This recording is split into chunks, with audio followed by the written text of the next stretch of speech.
కొంచెం యువకులు జిఎస్ స్వామి వాళ్ళందరి యొక్క అభిమానాన్ని మెండుగా పొందినవారు, తాము అధికరించిన విద్యను శిష్యులకు బోధిస్తున్నటువంటి వారు శ్రీమాన్ వరప్రసాద్ అధ్యక్షుడు గారిని సంక్షిప్త సుందరంగా సంస్థకు మంగళాశాసనం చేయవచ్చు, వారు వేద పండితులు కాబట్టి. అలాగే వైష్ణవులకి ఒక దిశానిర్దేశం చేయవచ్చు. మామూలుగా చెప్పుకుంటే 5-6 నిమిషాలు అంటే తక్కువ చెప్పినట్టు అవుతుంది, కానీ ఒక 300 నుంచి 350-60 సెకండ్లు అన్నీ వారి సొంతం.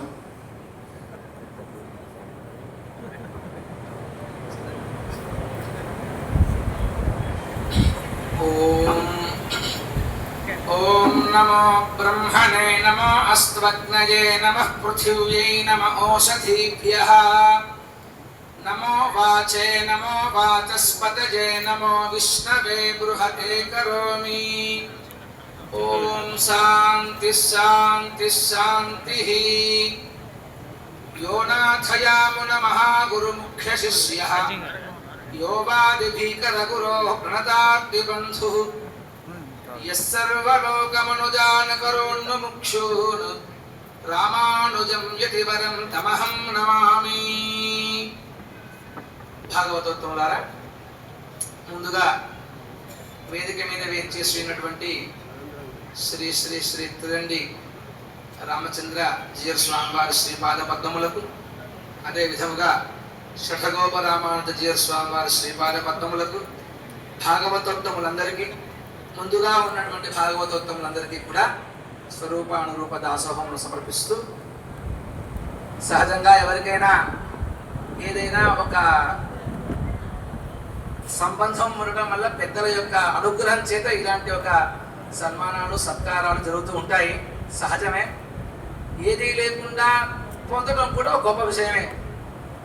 అలాగా వాస్తవానికి దాసుడు చేసినటువంటి శ్రమ కానీ పరిశ్రమ కానీ ఏదీ లేదు, కేవలం పెద్దల యొక్క అనుగ్రహమే అని తెలుపుతూ అనుకుంటూ ఉంటే ఏదైనా ఒకటి ఎక్కడో ఉండాలి కదా అని అలా మనసులో అనుకుంటూ ఉంటే భావన కలిగి, రామాయణంలో కూడా సీతాదేవి అనుగ్రహం కానీ రాముని అనుగ్రహం కానీ ఉంటే ప్రత్యక్షంగా పరోక్షంగా శరణాగతి సిద్ధిస్తుంది అని చెబుతారు.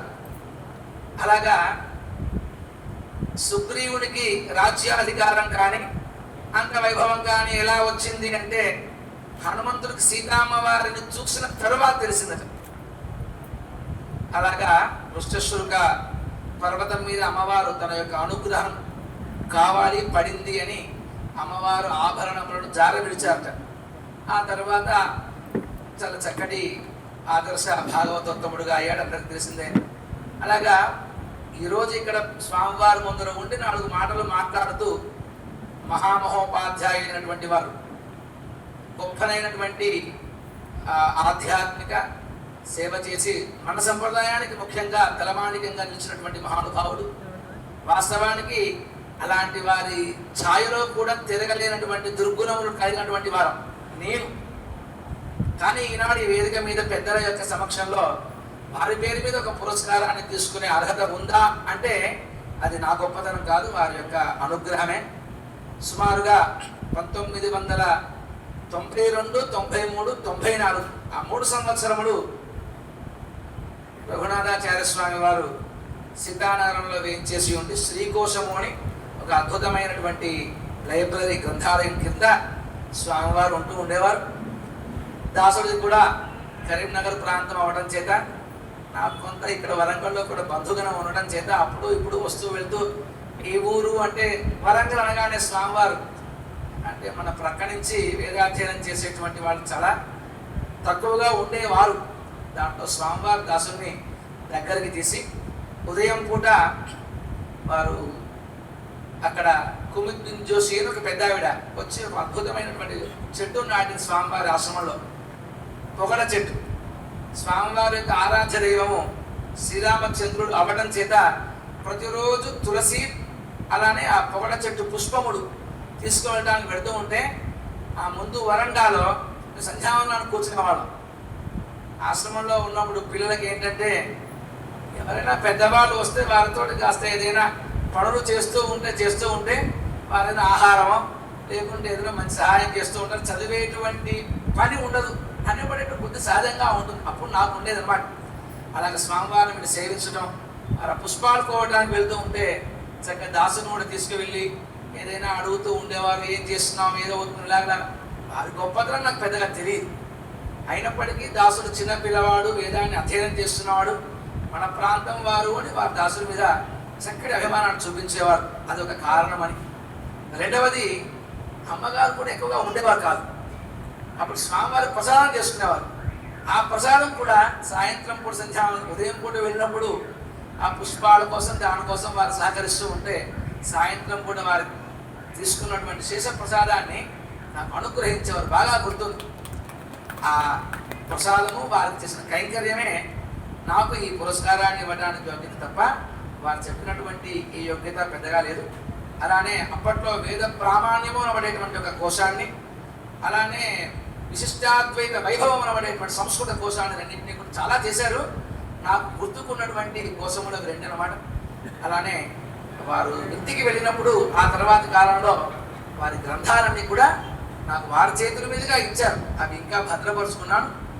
వాటి వలన కూడా ఏదో కొద్ది కొద్దిగా పెద్దల యొక్క అనుగ్రహాన్ని పొందేటువంటి ఒక మార్గదర్శకాన్ని అవి చేస్తున్నాయి. వారు జీవించి వారు ఎప్పుడు ఉన్నారు ఎటువంటి విషయం కాదు, కానీ వారు ఉన్నప్పుడు వారి విలువ తెలియలేదు. కానీ ప్రత్యక్షంగా ఆనాడు పరోక్షంగా వారి గ్రంథముల ద్వారా ఈ జీవనాన్ని ఉజ్జీవింపడం చేసుకోవడం కోసం కాను ఒక అవకాశాన్ని అనుగ్రహించి, అలానే యోజక తత్వదుర్లభాహ అని సంస్కృతంలో ఉంటుంది. అమంత్రం అక్షరం నాస్తి మూలమనౌషధం అయోగ్య పురుషో నాస్తి యోజకస్తత్వదుర్లభాహ అని. అలానే సముద్రాల చిరగోపాచార్య స్వామి వారు ఏ అర్హత లేకపోయినప్పటికీ అందరినీ నాకు అందరినీ ఒక చోట చేరి స్వామివారి యొక్క ఆశయాలు, స్వామివారి యొక్క గ్రంథరచనలు, అలానే భాగవతోత్తములందరినీ ఒక వేదికకు తీసుకొచ్చి చక్కగా వారి యొక్క అడుజాడులో ఉన్నారు.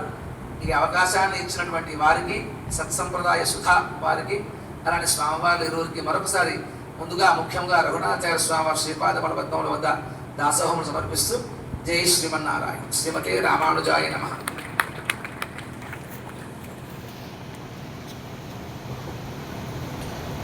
వరప్రసాదాచార్య గారికి కృతజ్ఞతలు.